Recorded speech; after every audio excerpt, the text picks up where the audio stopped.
Morning student. आज के हम फिज़िकल एजुकेशन के अपने क्लास में देखते हैं फिज़िकल एजुकेशन के डिफिनेशंस के बारे में।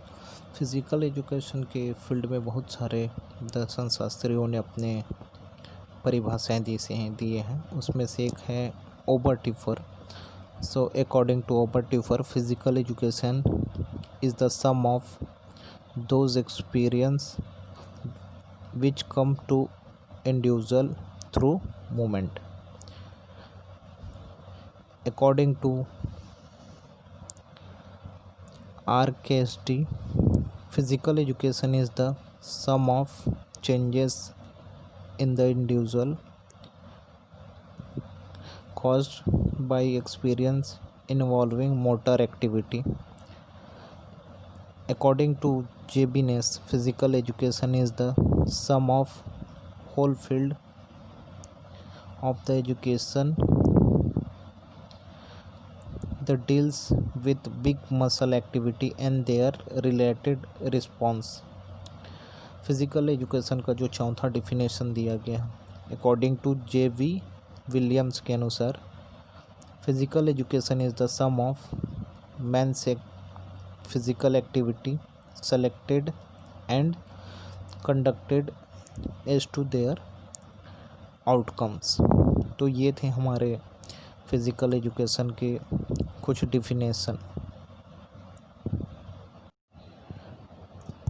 आगे चलकर हम देखते हैं आज के क्लास में एम ऑफ फिज़िकल एजुकेशन और ऑब्जेक्टिव ऑफ फिज़िकल एजुकेशन। तो aim of physical education and objective of physical education जानने से पहले मैं आपको बता रहा हूँ कि एम और ऑब्जेक्टिव क्या है।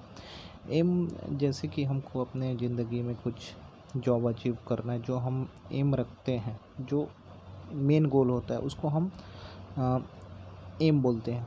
और उस एम को प्राप्त करने के लिए जो हमारे छोटे छोटे टारगेट या गोल्स होते हैं, उसको हम ऑब्जेक्टिव बोलते हैं।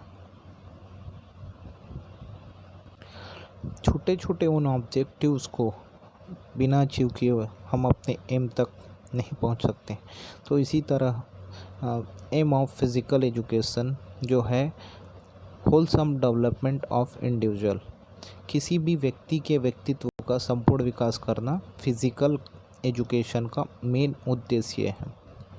और फिज़िकल एजुकेशन के ऑब्जेक्टिव्स इस प्रकार हैं। पहला physical development, second mental development, third emotional development, fourth social development, fifth development of health, sixth है न्यूरो मस्कुलर कोऑर्डिनेशन।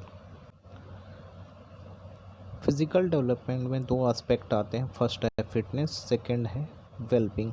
फिटनेस के अंदर जब हमने फिज़िकल एजुकेशन के मीनिंग डिस्कस किए थे, तब हमने वहाँ जाना था कि हेल्थ रिलेटेड कंपोनेंट और स्किल रिलेटेड कंपोनेंट, ये दो चीज़ें होती हैं।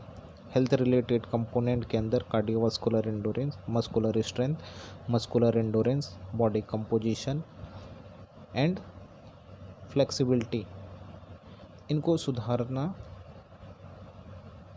ज़रूरी है। स्किल रिलेटेड कंपोनेंट में agility, balance, coordination, reaction time, power और स्पीड आदि को सुधार कर हम अपने फिज़िकल फिटनेस को अच्छा कर सकते हैं। वेलबींग जब हम अपने फिज़िकल, मेंटल, सोशल, इमोशनल ये सारे एस्पेक्ट को हम पा लेते हैं, तो उसे वेलबींग कहा जाता है। सेकंड है मेंटल डेवलपमेंट। गेम्स के दौरान बहुत सारे ऐसे मोमेंट आते हैं जिसमें हमको तुरंत बिना किसी के सहायता के स्वयं ही निर्णय लेना पड़ता है। मीन्स सेल्फ डिसीजन लेना पड़ता है कि हमें आगे क्या करना है, बॉल को पास करना है या बॉल को हम अपने पास रखें। ऐसी स्थितियाँ बनती रहती हैं।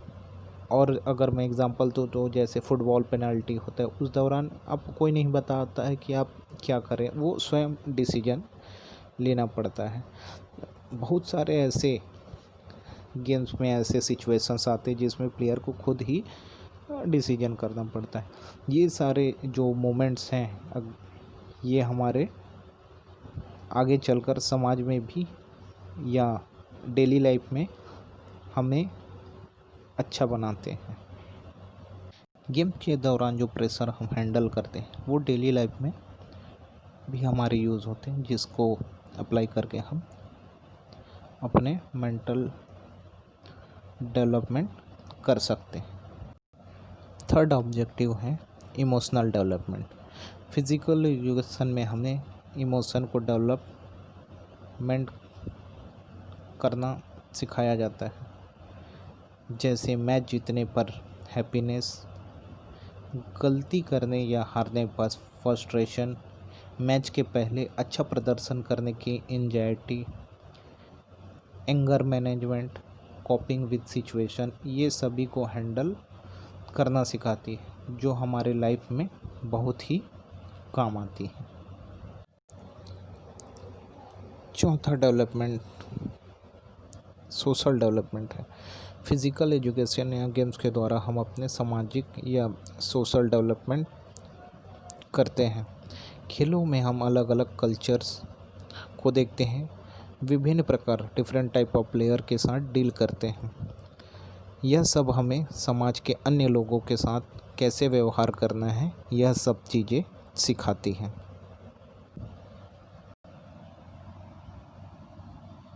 फिज़िकल एजुकेशन का पांचवा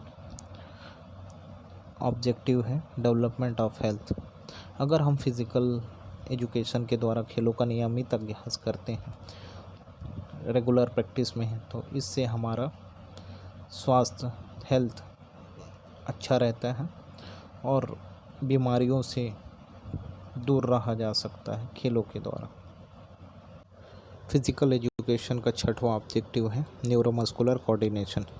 खेलों के द्वारा ह्यूमन के न्यूरोमस्कुलर कोऑर्डिनेशन में सुधार होता है। बहुत सारे खेल ऐसे हैं जिसमें खिलाड़ी को तुरंत ही निर्णय लेना होता है, जैसे कि हमने पहले भी डिस्कस किया। प्रैक्टिस के दौरान या मैचेस के दौरान बहुत सारे ऐसे एक्सरसाइजेज होते हैं जिसमें प्लेयर्स का न्यूरो कोऑर्डिनेशन इम्प्रूव्ड होता है। बहुत सारे एजिलिटी एक्सरसाइजेस होते हैं, जैसे लैडर एक्सरसाइज, ये सब न्यूरो कोऑर्डिनेशन में हेल्प करते हैं। इन सभी ऑब्जेक्ट का डेवलपमेंट करके ही हम अपने एम को प्राप्त करते हैं। जैसा कि हमने पहले ही डिस्कस किया था, फिज़िकल एजुकेशन का एम है होलसम डेवलपमेंट ऑफ इंडिविजुअल। सो आज के क्लास में हम बस इतना ही जानते हैं। सभी स्टूडेंट अपने फिज़िकल एजुकेशन के नोट्स में आज के जो टॉपिक्स हैं उसको कॉपी करके रखें, यही आपका होमवर्क है। Thank you very much.